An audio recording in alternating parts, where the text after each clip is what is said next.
Assalamualaikum warahmatullahi wabarakatuh.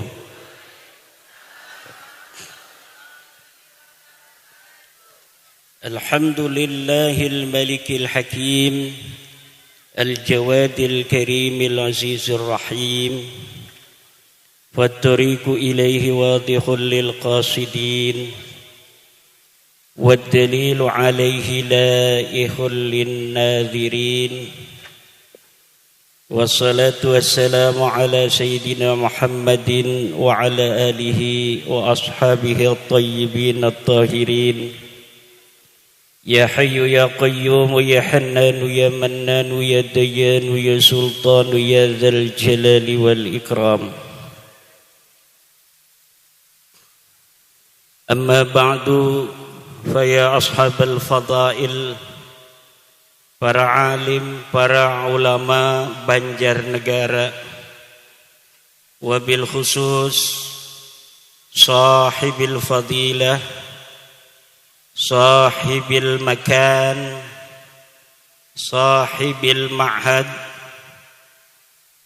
Kiai Haji Sabur, Kiai Haji Sabirin, pengasuh pesantren As-Sobur, Ketua NU Banjarnegara, Ketua Ansor Banjarnegara, Ketua PWI Perjuangan Wali Songo Indonesia Banjarnegara, Kiai Haji Abdul Muhaimin, mata'anallah bituli hayati, para kesepuhan PWI LS Banjarnegara, Panglima PWI LS, Panglima Banser, Pagar Nusa, LBM, Lakspedam, Ketua-ketua MWCNU sekecamatan Banjarnegara, Muslimat Banjarnegara,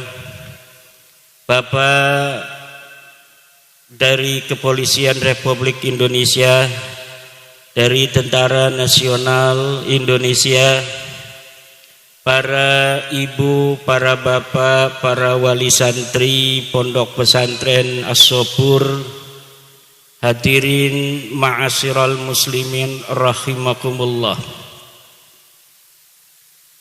Dengan menjelajahi hutan belantara yang jalannya dikelilingi oleh pemandangan yang indah, pohon-pohon durian dan aneka ragam nabati yang ada di pinggir-pinggir jalan, akhirnya menyampaikan saya ke tempat yang diberkahi Allah pada hari ini, yaitu Pondok Pesantren As-Sobur di Kampung Lemah Jaya. Sekali jaya, lemahnya tetap jaya. Amin. Pondoknya namanya As-Sobur, kiainya namanya Kiai Sobir, Sobirin. Kalau Kiai Sobirin itu min itlaqil jam'i tafa'ulan likasratis sabri. Tafa'ul namanya satu orang, Kiai Sobirin, tapi bahasa Arabnya Sobirin itu orang-orang yang sobar. Jadi diberikan nama jamak tafa'ulan likasratis sabri wal barakah. Sobirin ini isim fa'il, ismun yadullu ala man qama bihil fi'lu, wa bin nisbati li Kiai Sobirin ismun yadullu ala man qama bihi sabru, nama yang diberikan untuk orang yang di situ ditafauli, mudah-mudahan punya kesabaran. Pondoknya itu masih isim fa'il, tapi isim fa'ilnya ini udah isim fa'il mubalaghah. Bukan hanya yadullu ala man qama bihi sabru, tapi as-sabur ismun yadullu ala man qama bihi sabru ala sabilit ta'kidi wat taqwiyati wal mubalaghah. Karena namanya sighat mubalaghah. Sighat mubalaghah itu fa'ulun, fa'ilun, fi'ilun, fa'alun, fa'ilun. As-sabur itu artinya orang yang betul-betul sabar. Jadi lebih hebat dari as-sabir orang yang bersabar. Kalau orang yang sabarnya biasa, itu pakainya hanya isim fa'il, as-sabir. Tapi kalau sudah pakai as-sabur, ismun min asma'illahi ta'ala fil asma'il husna al-akhir, itu yadullu ala ma'na taqwiyati wat ta'kidi wal mubalaghah. Maknanya betul-betul kuat. Apa yang diinginkan oleh Kiai Sobirin dengan menamakan pondoknya ini as-sabur? Santri-santrinya nanti punya kesabaran yang luar biasa, lebih dari gurunya. Karena semua kiai pengen muridnya lebih dari dirinya. Hada alimun hakikiyun. Guru yang hakiki, muallimun hakikiyun, huwa man arada ayyakuna talibuhu a'la minhu darajatan wa ilman. Orang yang menginginkan muridnya lebih baik dari dirinya, ilmunya dan derajatnya, itulah kiai. Jadi kalau ada kiai dengar muridnya jadi kiai, bahagia banget.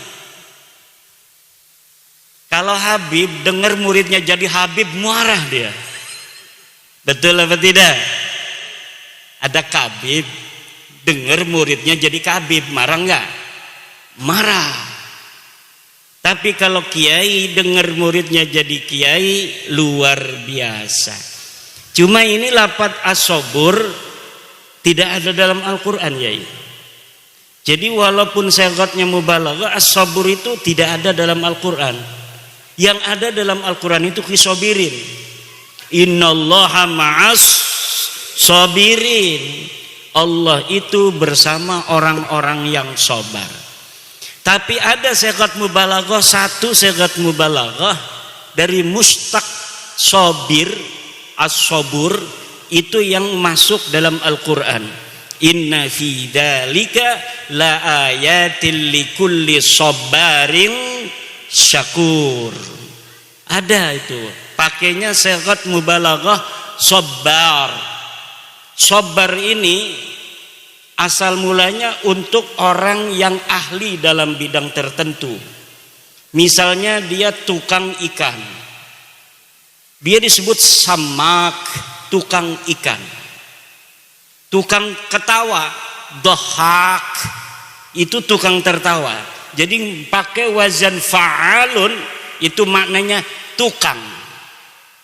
Nah, ketika kalimat makna menggunakan wazan fa'al, ini maknanya maha.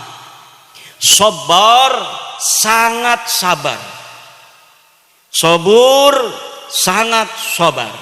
Jadi sabur ada di dalam Asmaul Husna, tapi tidak ada dalam Al-Quran. Sabar itu ada di dalam Al-Quran. Walaqad arsalna Musa biayatina an akhrij qaumaka minadh-dhulumati ilan nur wa dzakkirhum bi ayyamillahi inna fi dzalika laayatil likulli sabarin syakur. Walaqad arsalna Musa, dan sungguh kami telah mengutus Musa bibayinatin, dengan ayat-ayat Allah, kitab-kitabnya, dalil-dalil yang nyata, hujah-hujah yang balighah. Untuk apa membawa hujah, membawa dalil? An akhrij qaumaka minadz-dzulumati ilan nur. Untuk engkau wahai Musa, keluarkan kampungmu, orang-orang kampungmu, masyarakatmu dari apa? Minadz-dzulumati ilan. Ini tugas risalah. Tugas apa? Menyelamatkan manusia minadz-dzulumati ilan nur, dari kesesatan kepada cahaya. Kemudian kata Allah, wa dzakirhum bi ayyamillah, dan ingatkan masyarakat tentang nikmat-nikmatnya Allah. Inna fi dzalika laayatin likulli sabarin syakur. Sungguh yang demikian itu orang yang mau berjuang mengeluarkan masyarakatnya dari kegelapan zulumat ilan nur, dan mau wadzakirhum bi ayyamillah, masyarakat kemudian mengingat nikmat-nikmat Allah. Itulah ciri-ciri sabaring syakur, orang yang memiliki kesabaran. Ini yang harus dimiliki oleh satu kiai, dua pemerintah, tiga PWI. PWI itu sekarang ini sedang membawa bayinat. Sedang membawa apa? Bayinat, tanda-tanda dari Tuhan. Apa bayinatnya? Tesis bahwa Ba'lawi Habib ini bukan keturunan baginda Nabi besar Muhammad sallallahu alaihi wasallam. Untuk apa? Minadz-dzulumat, mengeluarkan manusia umat Islam ini dari kesesatan. Kesesatan, kok dzulumat mananya kesesatan? Dzulumat itu kegelapan. Tetapi ini makna yang diinginkan adalah kesesatan. Namanya majaz. Majaz itu kalimatun musta'malatun fi ghairi ma wudi'at lah. Kalimat yang diletakkan bukan untuk yang seharusnya. Lafaz dzulumat maknanya gelap, tapi yang diinginkan adalah kesesatan. Majaz apa itu? Majaznya majaz isti'arah. Majaz apa? Majaz isti'arah tasrihiyah asliyah. Disebut majaz isti'arah tasrihiyah asliyah. Kenapa disebut tasrihiyah? Karena musyabah bihnya disebutkan musyabahnya, yaitu dolal dihilangkan. Dinamakan majaz isti'arah asliyah karena yang digunakan adalah dzulumat, ismul masdar inda ahlil bayani ismun jamidun. Keluarkan kaummu, masyarakatmu, warga NU minadz-dzulumat, dari kesesatan. Ma huwa dzulumatu al muradatu huna adalah kekafiran dan kesesatan, mengakui Fir'aun sebagai Tuhan. Jadi Nabi Musa ini punya tanggung jawab besar. Ada orang nong, kalau di Banten orang perempuan panggilnya nong, di sini apa? Nok, neng, mbak, mbok aja ya, mbak ya. Ini Nabi Musa diutus, ada seorang namanya Fir'aun. Namanya siapa? Ngakunya sebagai Tuhan. Ana rabbukumul a'la, aku adalah Tuhanmu. Dia manusia, dia makan, dia minum, dia punya istri, dia tidur, dia sakit, tapi dia mengaku Tuhan. Nabi Musa alaihissalam diutus oleh Allah untuk menghancurkan perbudakan Fir'aun. agar apa yang telah ditanamkan Fir'aun kepada orang Bani Israel di Mesir ketika itu hancur sehancur-hancurnya. Ilan nur, apa itu cahaya? Al-hidayah. Apa itu hidayah? Yaitu kesimpulan ilmiah bahwa yang namanya Fir'aun bukan Tuhan. Kesimpulan ilmiahnya apa? Fir'aun bukan Tuhan. Mana dalilnya Fir'aun bukan Tuhan? Yang disebut Tuhan itu harus seperti Qul huwallahu ahad, dia satu-satunya, Allahus somad, tempat bergantung dalam keadaan apapun. Kita hidup di dunia penuh kesusahan. Ketika kita menghadapi berbagai macam kesusahan hidup, kita kembali kepada Allah. Mungkin ini sudah takdirku. Tempat bergantung yang terakhir, yang tidak ada lagi tempat bergantung selain Dia, Dialah Allah. Lam yalid wa lam yulad, Dia tidak beranak dan Dia tidak diperanakan. Sedangkan Fir'aun ini yalidu wa yuladu, dia punya anak dan dia juga diperanakan oleh ibunya. Masa iya orang yang keluar dari ibunya dianggap Tuhan? Masa iya orang yang tidur kalau dia capek dianggap Tuhan? Masa iya dia yang ketika terjadi suatu hal dia bisa sakit dianggap Tuhan? Maka Nabi Musa diutus untuk menghilangkan kegelapan, yaitu pengakuan saudara Fir'aun yang mengaku dirinya sebagai Tuhan. Akhirnya orang Bani Israel merdeka dari perbudakan Fir'aun yang mengaku dirinya sebagai Tuhan, dan akhirnya orang-orang Bani Israel mengakui hanya Allah Subhanahu wa ta'ala sebagai Tuhan semesta alam. Tapi ibu-ibu, ini luar biasa yang hadir sebelah kanan. Ini ada 5.000 ini. Sebelah kiri 5.000. Yang di depan saya cuma perempuan-perempuan cantik. Ini apa maksudnya ini Kiai? Kesana banyak orang, 5.000, kesini banyak orang, tapi saya disuruh ngadepnya ke sini, ngadepin kamera sama wanita-wanita cantik. Ini suatu indikasi bahwa Kiai Sobur ini menganggap saya doyan cewek.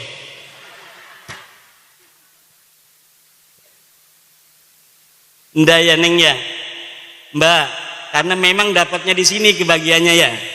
Alhamdulillah. Ini luar biasa ini Pak Kapolsek Padan Ramil di tengah hutan. Ini yang hadir bisa luar biasa. Bu,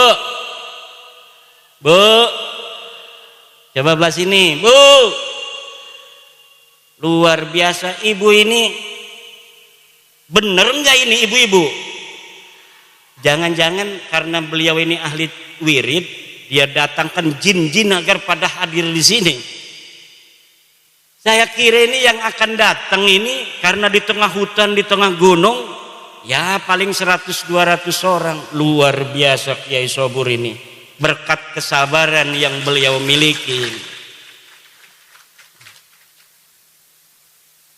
Akhirnya ketika Allah menjadikan Nabi Musa sebagai orang yang akan merungkadkan Fir'aun, ini Nabi Musa ditakdirkan kecilnya itu lagi bayi, diingu, dididik oleh Fir'aun itu yang akan dia rungkadkan.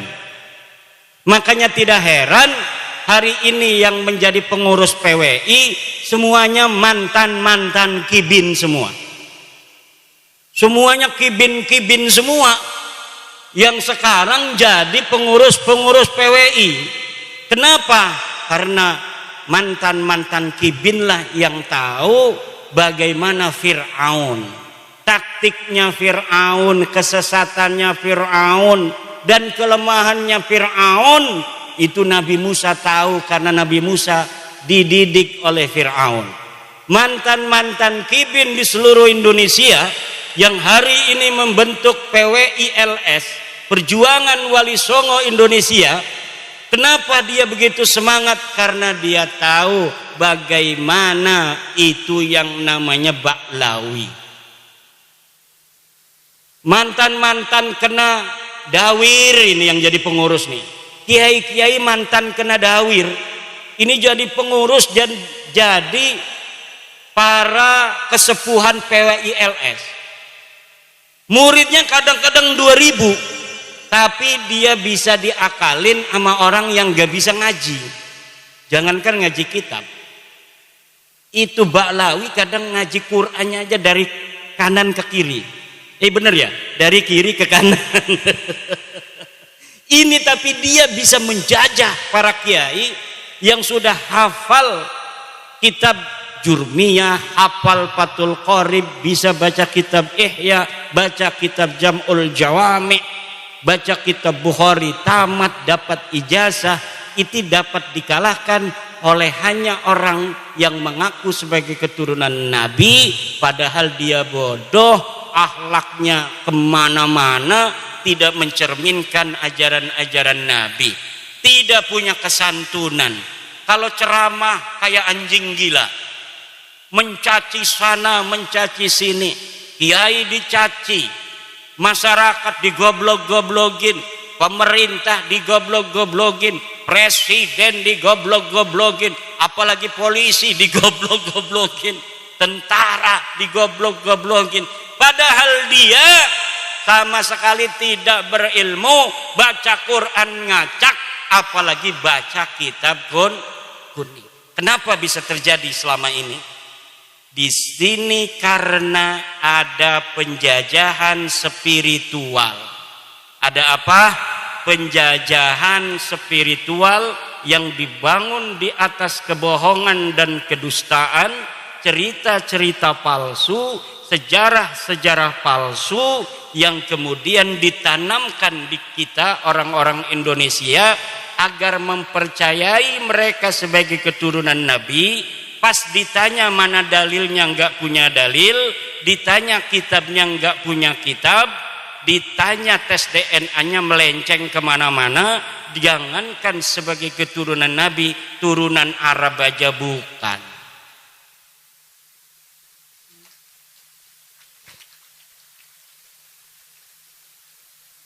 Ini tepuk tangan maksudnya apa, Kiai?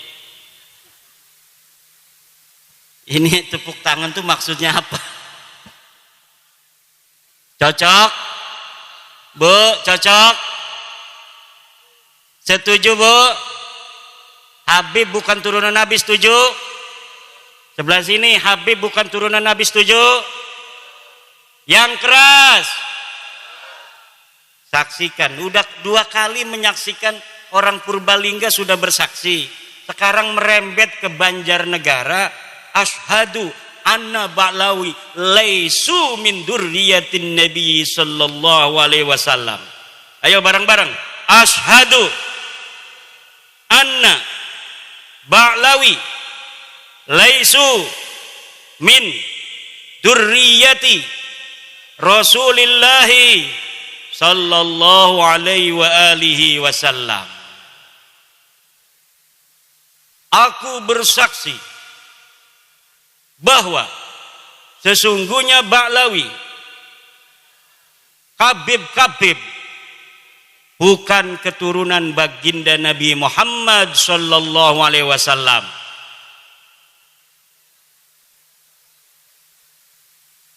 Dan ini bisa dipertanggungjawabkan secara ilmiah, zahiran wa batinan, dunia wa ukhra, di dunia dan di akhirat. Kenapa? Karena ini berbasis metodologis, epistemologis yang jelas. Dari kitab nasab yang sudah ditulis para kiai, para ulama masa lalu. Dari mulai abad ke-3 Hijriah sudah ada kitab nasab. Abad ke-4 Hijriah sudah ada kitab nasab. Keturunan Nabi semuanya itu dicatat, Bu. Rapi pencatatannya dari masa lalu. Tetapi tidak ada yang mengkonfirmasi leluhur Ba'lawi para Habib ini yang ada di abad keempat Hijriah yang namanya Ubaidillah, tidak ada satupun ahli nasab yang kitabnya sekarang bisa kita baca itu di internet, karena zaman ini zaman kita bisa mengakses semua kitab-kitab masa lalu. Tidak ada satupun kitab nasab yang mencatat Ubaidillah leluhur Kabib-Kabib ini sebagai keturunan baginda Nabi besar Muhammad sallallahu alaihi wasallam. Kapan munculnya mereka ngaku jadi turunan Nabi? Padahal leluhurnya katanya lahir di abad keempat Hijriah. Mereka ngakunya baru tahun 895 Hijriah. 550 tahun setelah keberadaan orang yang diaku. Yang setelah kita lihat kitab-kitab sebelum abad 9 ini tidak ada yang mencatat mereka sebagai keturunan Nabi. Kalau kitab setelah mereka mengaku dikarang oleh mereka. Mereka mengarang kitab Al-Burqatul Musiqah tahun 895 mencatat kami turunan Nabi. Ada kitabnya sampai sekarang bisa kita baca. Nanti di abad 10 ada lagi kitab yang mereka karang. Namanya kitab Tuhfatut Talib. Mereka mencatat kami turunan Nabi, ada kitabnya. Abad ke-9 Hijriah ada, 10 Hijriah ada, 11 Hijriah ada dicatat. 12 Hijriah ada, 13 Hijriah ada, 14 Hijriah juga ada. Sampai sekarang ada. Mereka dicatat turunan Nabi. Tapi mulai dari abad mereka mengaku, sebelumnya tidak sama sekali dicatat mereka sebagai keturunan Nabi. Leluhur mereka yang katanya wali, faqih, muqaddam, sahib, mirbat, semuanya tidak terkonfirmasi sebagai keturunan Nabi. Bahkan menurut sejarah, kitab-kitab sejarah yang dapat kita baca di Yaman, tidak ada di Yaman orang yang bernama faqih, muqaddam. Tidak ada di Yaman orang yang bernama Muhammad Sahib Mirbat.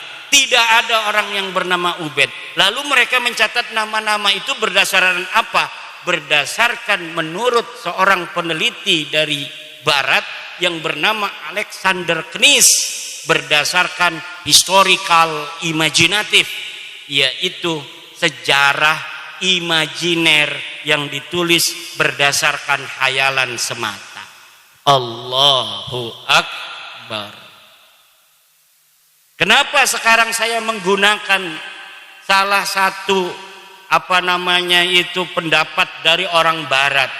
Karena pendukung mereka namanya Rumel Abbas sekarang menggunakan orang Barat, menggunakan kiai dari Mesir. Saya bantah, Syekh Ali Jum'ah tidak bisa jawab, itu orang Mesir. Orang Iran namanya Mahdi Rojai bikin video bahwa dia mendukung Ba'lawi sebagai cucu Nabi. Saya bantah, tidak berani jawab, tidak berani diskusi dari Iran. Ulama Iran tidak berani melawan ulama dari Jawa, Indonesia. Ulama Mesir tidak berani melawan ulama Jawa, Indonesia. Ulama Yaman tidak berani melawan orang Jawa, Indonesia. Siapa di dunia ini yang mau bela Balawi, silahkan daftarkan diri untuk melawan ulama dari Indonesia, putra Nusantara asli. Gak bakal ada yang berani. Kenapa tidak ada yang berani? Gak ada dalilnya. Kenapa tidak ada dalilnya? Ya memang palsu. Kenapa palsu? Ya memang bukan turunan Nabi Muhammad. Kalau bukan turunan Nabi Muhammad, turunan Nabi siapa? Nabi Adam. Sama sama saya, sama sama kiai, sama sama polisi, turunan Nabi Adam semua. Ya udah, kita udah, kata saya, kita bukan benci ente, Bib. Bukan benci, cuma ente salah. Ente bukan turunan Nabi, jangan ngaku-ngaku turunan Nabi lagi. Ayo kita, nggak apa-apa kamu bukan orang sini, haplogrupnya beda dengan kita juga. Kita anggap saudara di Indonesia. Tapi jangan bodohin anak-anak Nusantara. Jangan ngaku-ngaku cucu Nabi, minta-minta duit, keliling-keliling dawir.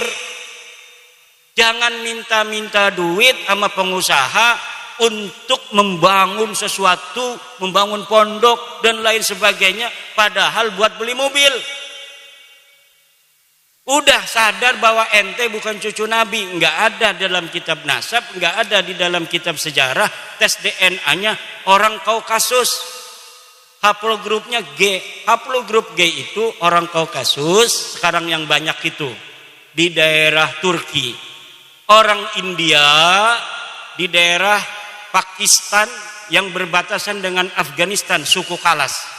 Ini Ba'lawi ini miripnya dengan orang suku Kalas di India, daratan India. Sekarang masuk ke Pakistan. Makanya wajahnya mirip wajah India.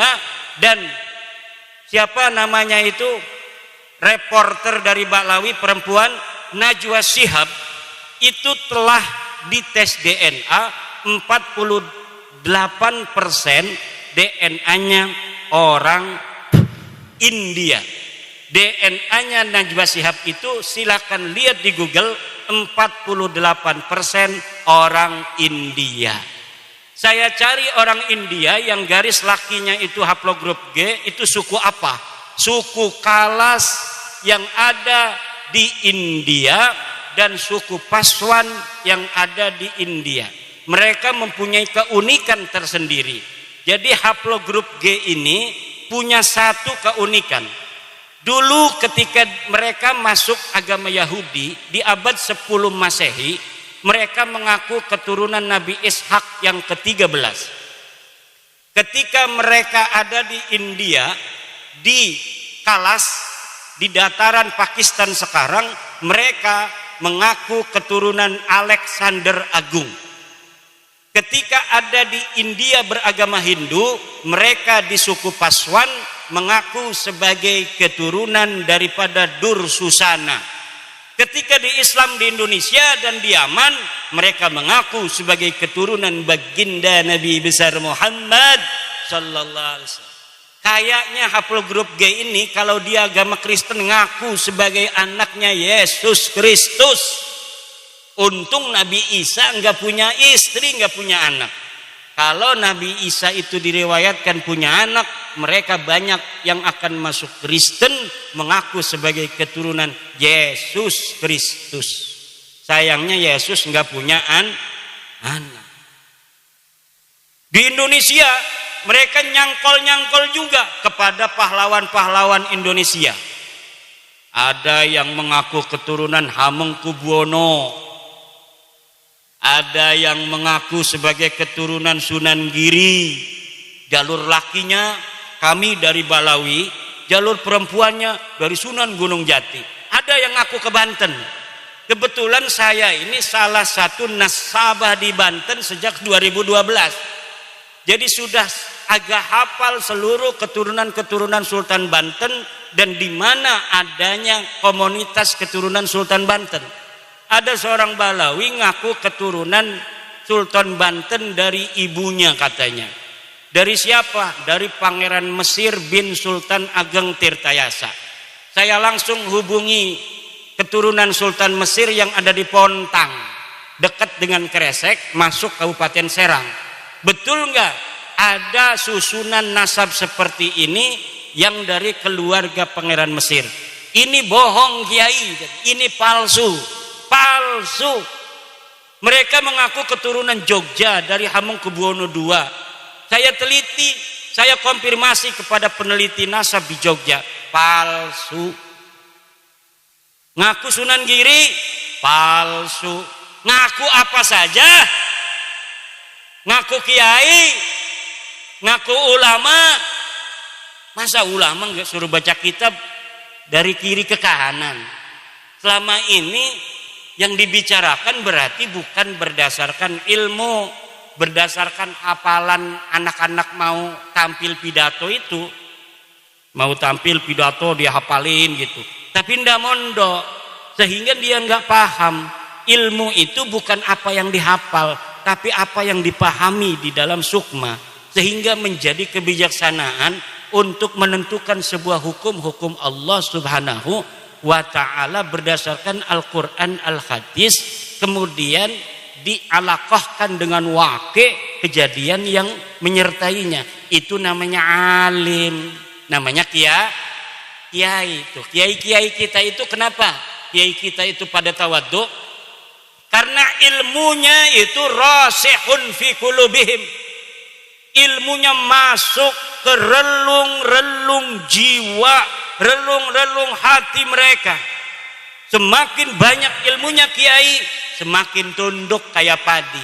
Semakin berisi dia semakin menunduk. Semakin ada orang menghormati, semakin dia menghormati orang yang menghormatinya. Ini akhlak bangsa kita, bangsa Nusantara. Tapi mereka kalau dihormati ngelunjak.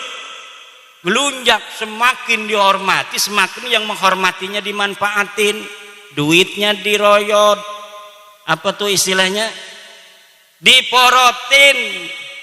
Kalau ada mukibin kaya, udah habis itu.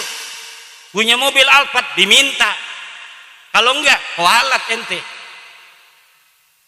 Orang mengkritik mereka, kata Novel Anidrus, orang yang berani mengkritik Habib itu adalah dajjal. Tidak ada itu dalam ajaran. Orang yang mengkritik Rasulullah aja, Rasulullah nggak pernah bilang yang mengkritik beliau itu dajjal. Sahabat beberapa kesempatan diriwayatkan pula itu bermusyawarah dengan Rasul, bertanya, wahai Rasul, apakah pendapatmu ini berdasarkan wahyu, apakah berdasar pendapatmu sendiri? Kalau berdasarkan wahyu, kita harus ikuti. Kalau berdasarkan pendapatmu, bolehkah kami memberikan masukan apa yang seharusnya kita lakukan dalam perang ini? Itu aja Rasulullah, apalagi manusia biasa. Manusia biasa itu Bapak Ibu, kalamuhu yuraddu wa yuqbalu qauluhu illa sahiba hadal qabri. Kalimatnya, kata-katanya, pendapatnya itu boleh diterima, boleh ditolak, illa sahiba hadal qabri, kecuali baginda Nabi besar Muhammad.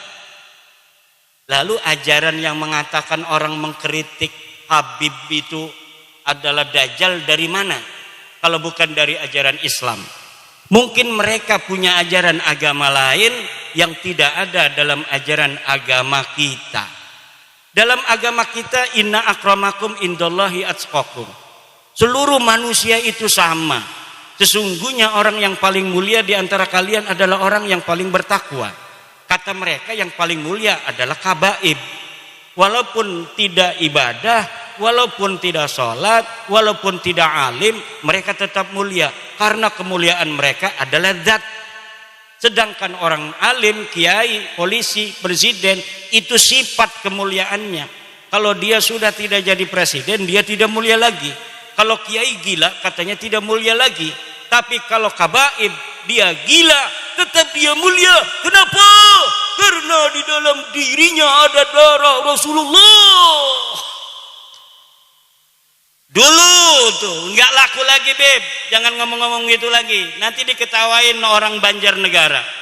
Nanti diketawain orang Purbalingga. Nanti diketawain anak-anak Nusantara. Anak Nusantara hari ini sudah tahu ente bukan turunan Nabi. Kalau ente ngomong dengan ilmu kita terima, tapi kalau ente ngomong lagi dengan doktrin-doktrin, tidak ada lagi tempat bagimu. Karena bangsa Indonesia hari ini sudah sudah cerdas, sudah mempunyai pencerahan bahwa sesungguhnya kemuliaan manusia di mata Allah hanyalah berdasarkan takwa, bukan berdasarkan nasab. Setuju, Bu? Siapapun, anak siapapun bisa jadi apapun di negara kita yang tercinta Indonesia. Siapa anak-anak dari kampung ini di atas hutan yang pengen jadi presiden Indonesia, sekolah. Dia harus sekolah di MTS, dia harus punya ijazah aliyah, dia harus kuliah. Nanti lulus kuliah bikin partai politik, nanti calon presiden. Semuanya bisa asal punya partai. Betul? Ini kemuliaan agama Islam sama ibu-ibu dengan kemuliaan yang diatur oleh Pancasila. Oleh, coba Pancasila sila kedua. kemanusiaan yang adil dan beradab. Pancasila. 1. Ketuhanan yang Maha Esa. 2. Kemanusiaan yang adil dan beradab. 3. Persatuan Indonesia. 4. Kerakyatan yang dipimpin oleh hikmah, kebijaksanaan, permusyawaratan, perwakilan. 5. Keadilan sosial bagi seluruh rakyat Indonesia. Yang diem aja HTI itu. Ini yang diem HTI ini. Coba sila kedua, Mbak. Mbak, nggak usah lihat-lihat foto dulu, nanti digedein aja. Sekarang dengerin. Sila kedua, kemanusiaan yang adil. Apa artinya? Kemanusiaan kita ini bagi Indonesia adil. Apa artinya? Semuanya sama bagi Indonesia, bagi Undang-Undang Dasar 45, bagi Pancasila. Tidak ada bedanya. Di dalam negara Indonesia, dia yang bernasab turunan raja, dia yang bernasab turunan nabi, dia yang bernasab turunan wali songo, dia yang bernasab turunan tukang jahit, dia yang bernasab turunan TNI, dia yang bernasab turunan petani, pedagang, pendeta, kiai. Di depan Indonesia semuanya sama, anak-anak Indonesia.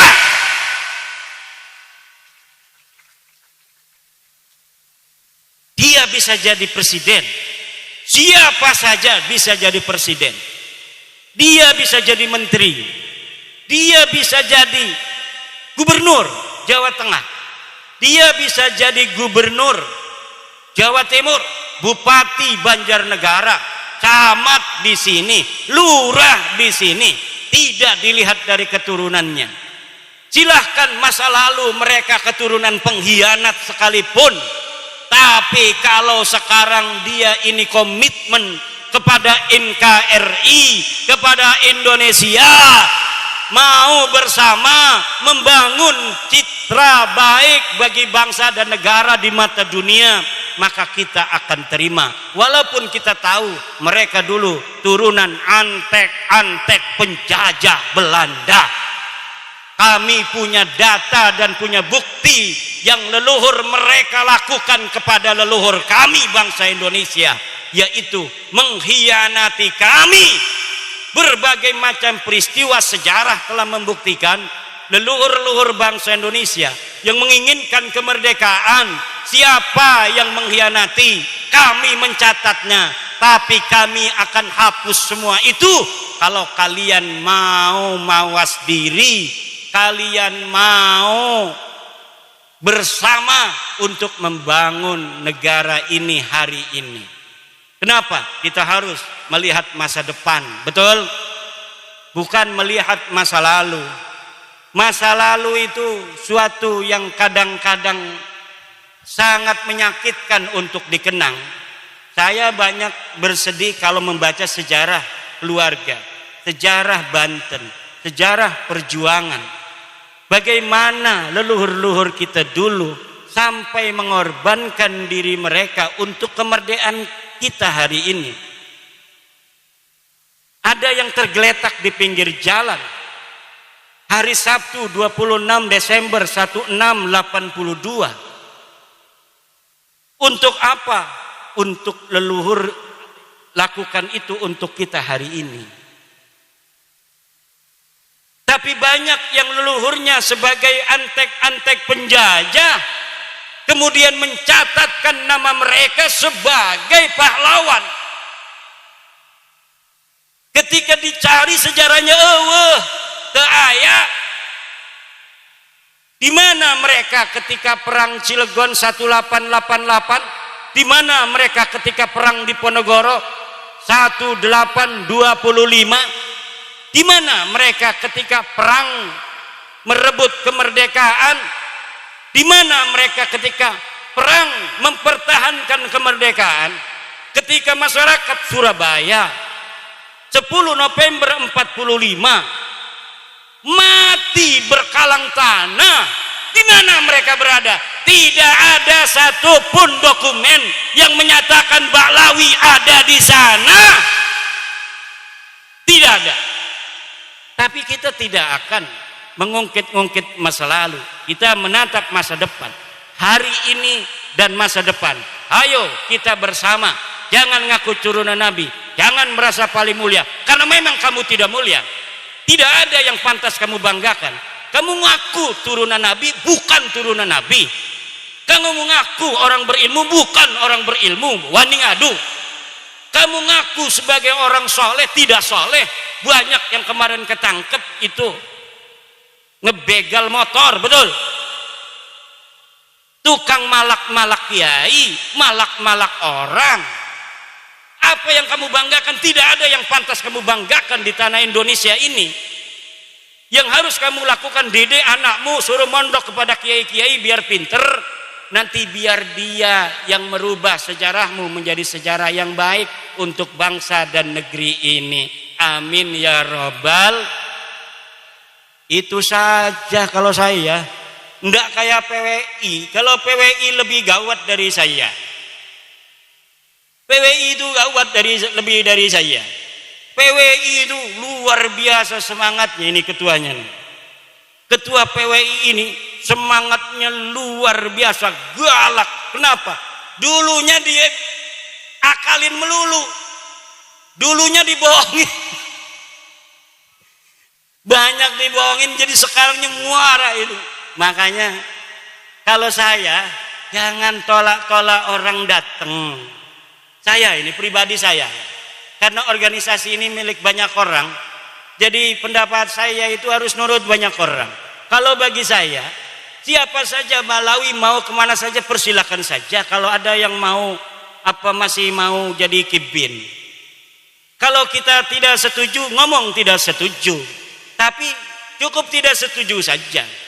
Tapi di Jawa Timur, Jawa Tengah, kalau sudah tidak setuju, pokoknya ente aing mah karasan geus ieu, cenah ieu aing ieu.